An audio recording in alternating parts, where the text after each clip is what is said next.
speak to Mr. Jeevan. आप कौन है? देवेंद्रन. कहाँ से? चेन्नई. 1 मिनट. Okay.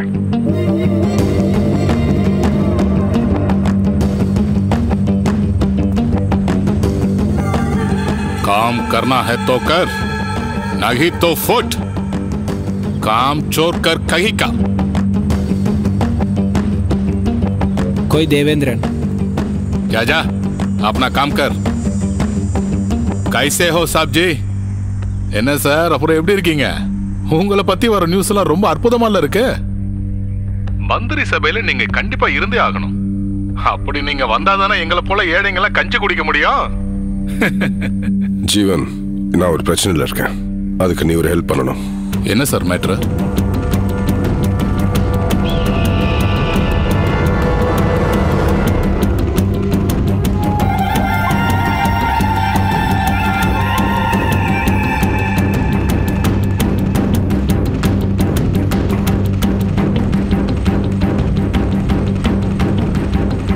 இது ஒரு பெரிய சிக்கல்.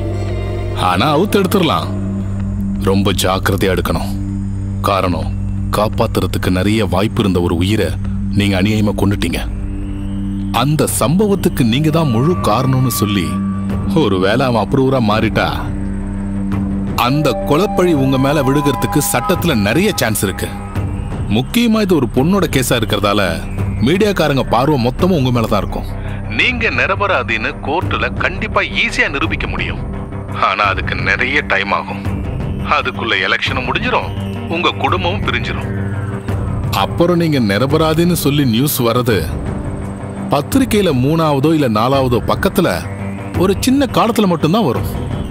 விஷுவல் மீடியா காரணங்க இதை கண்டுக்கவே மாட்டானுங்க. அதோட பேர் தானே சார் இந்த பத்திரிகை தர்மம். சரி, இதுக்கு என்னதான் வழி? மிரட்டியோ இல்ல உதைச்சோ கொஞ்ச நாளைக்கு அவனை அடக்கி வைக்க முடியும். ஆனா எத்தனை நாளைக்கு? இப்போ இது ஒரு சின்ன முள்ளுதான். அதை அப்படியே புடுங்கி போடுறதானே சார் நல்லது. அது கொஞ்சம் ரிஸ்க் இல்ல?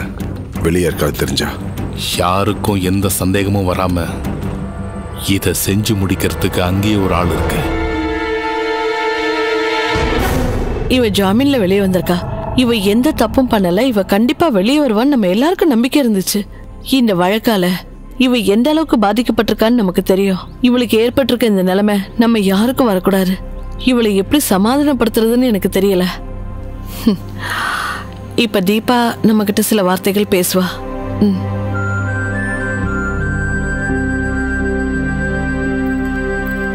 Thanks for your support. இது என்னோட 2வது ஜென்மம்.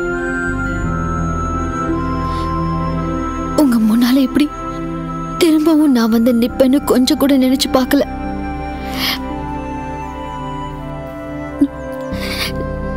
நீங்க எல்லாரும் எனக்காக ப்ரே பண்ணுங்க.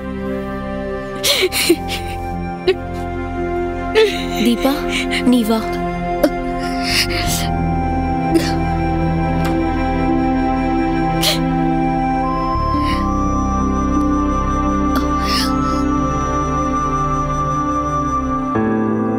நீ தைரியமா இரு, உனக்கு ஒண்ணும் ஆகாது.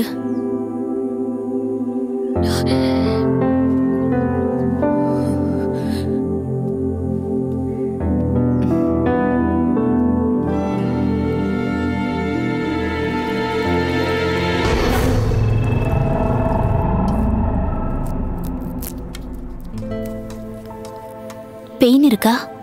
லைட்டா.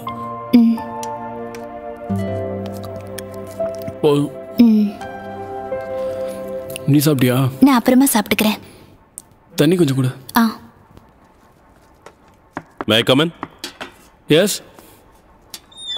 Hello. Sorry to trouble you. I'm C.I. Maran. உட்காருங்க சார். Thank you. அந்த லிஃப்ட் மர்டர் கேஸை நான் தான் இன்வெஸ்டிகேட் பண்ணுறேன். அது சம்மந்தமாக சில கேள்விகள் கேட்கலான்னு வந்தேன். இவங்களாம் யார்? இவங்க என் ஒய்ஃபோட அம்மா, இவங்க என் ஒய்ஃபு, அது என் குழந்தை. அப்படின்னா உங்களோட அப்பா அம்மாலாம்? அவங்க கோயம்புத்தூரில் இருக்காங்க. அவங்க யாரும் வரலையா? இவங்க 2 பேரும் கல்யாணத்துக்கு அப்புறம் அவங்க எங்களோட பேசுறதே இல்ல. அப்போ தூக்கின்னு வந்ததா? Sorry sir. சரி, நீங்க சென்னைக்கு வந்து எத்தனை வருஷம் ஆச்சு? 3 வருஷம் ஆச்சு. அப்போ அதுக்கு முன்னாடி திருச்சியில் இருந்தேன். திருச்சியிலையும் இன்சூரன்ஸ்ல தான் ஒர்க் பண்ணிட்டு இருந்தீங்களா? இந்த லிஃப்ட்ல இருந்த ஃபிரோஸ், தம்பா, டீனா இவங்கள யாரையாவது உங்களுக்கு முன்னாடி தெரியுமா? இல்ல சார். லிஃப்ட்ல வச்சு இவங்களோட நடவடிக்கையில ஏதாவது வித்தியாசம் உங்களுக்கு தெரிஞ்சதா? முடி வச்சிருந்தாலும் குடிச்சிருந்தான்னு நினைக்கிறேன் சார். அப்புறம் இப்படி தாடி வச்சிருந்தாலும் அவர்கிட்ட பெருசா ஒன்றும் தோணல. ஆனா அந்த பொண்ணு தான் ரொம்ப டென்ஷன்ல இருந்த மாதிரி தோணுது. Okay, that's all. நீங்க ஒர்க் பண்றீங்களா? இல்ல, ஹவுஸ் ஒய்ஃப் தான். டிஸ்சார்ஜ் எப்போ? டாக்டர் எதுவும் சொல்லல. கெட் வெல் சூன். Thank you sir.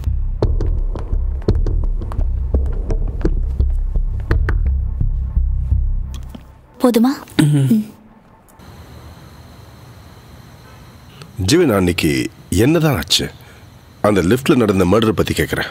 அந்த குரூப்ல இருந்த 2 பேருடைய நியர் ஃபேட்டல் கண்டிஷன், அந்த பொண்ணுடைய அரெஸ்ட், இதுல நீ என்ன பிளான் போட்ட எனக்கு புரியலையே.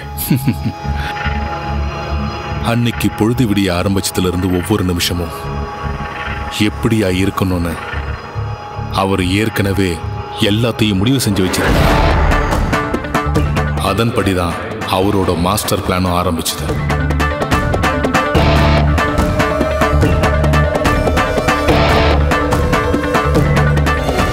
என்ன அழகு பார்த்துட்டு இருக்கேளா? சாப்பிட வாங்கோ. பிளானோட ஒவ்வொரு பகுதியையும் அவரோட மனசுல குறிச்சுக்கிட்டாரு. போலீஸ் விசாரணையில அவர் ஒரு தைரியம் இல்லாதவர்னு நிரூபிக்கிறதுக்காக தான் சைக்காலஜிஸ்ட போய் சந்திச்சாரு.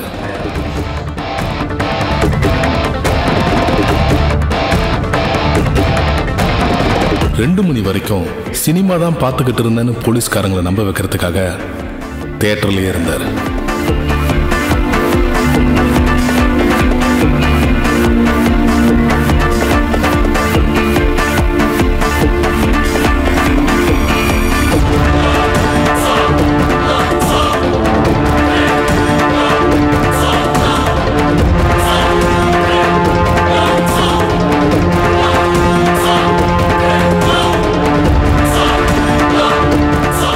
இன்டர்வெல்ல வெளியே வந்த அவரோட அடுத்த டார்கெட் தம்பா.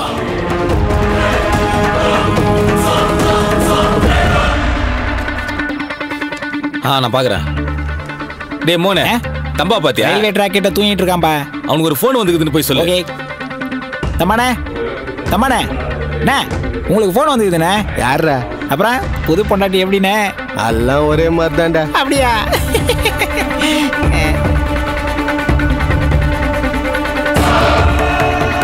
ஹலோ, தம்பா தானே?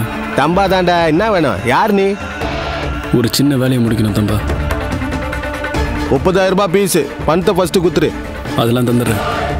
இன்னைக்கு மதியானம் கரெக்டாக 2 மணிக்கு தேனாம்பேட்டை பக்கத்தில் இருக்கிற ஜெயின் ஃப்ளாட்டுக்கு வந்துடு.